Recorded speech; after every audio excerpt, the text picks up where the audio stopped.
అన్నయ్య అమ్మ ఒకసారి ఫోన్ చేయమంది. చేద్దాం లేరా. అమ్మ ఫోన్ చేస్తుందిరా. కట్ చేసి.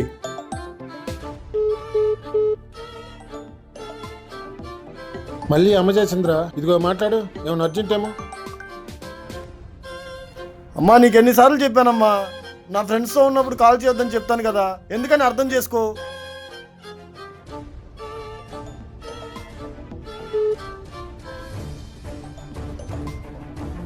ఎవరు బాబాయ్ ఫోను? నీ లవ్వు. ఏ మరి ఇటీ కట్ చేశా.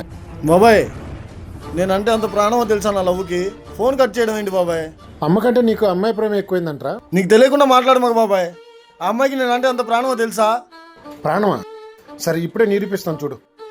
శృతి, భాస్కర్ గారికి యాక్సిడెంట్ అయింది, ఐసీలో పెట్టాను. ₹1,00,000 కట్టాలి అర్జెంటుగా, తీసుకొని రావా? ₹1,00,000 అన్నయ్య?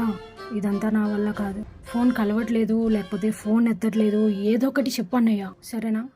అమ్మా, భాస్కర్కి యాక్సిడెంట్ అయింది, హాస్పిటల్లో జాయిన్ చేసాం. అర్జెంట్గా ₹1,00,000 తీసుకొని రా. అయ్యో యాక్సిడెంటా? ఎలా ఉన్నాడు బాబు ఇప్పుడు? నా మెళ్ళో గొలుసుంది, అదమ్మి డబ్బులు తెస్తావు బాబు. నవమోసాలు మూసి కనిపించిన అమ్మ ప్రేమ గొప్పదా, నిన్నగాక మొన్న పరిచయమైన ఈ అమ్మాయి ప్రేమ గొప్పదా? ఇప్పటికైనా అర్థమైందా ఎవరంటే ఏంటో? అమ్మ నాకేం కాలేదు, నేను వస్తున్నా ఉండి ఇంటికి వచ్చి మాట్లాడతా. బాబాయ్ ఇంటికి వెళ్ళి వస్తా బాబాయ్.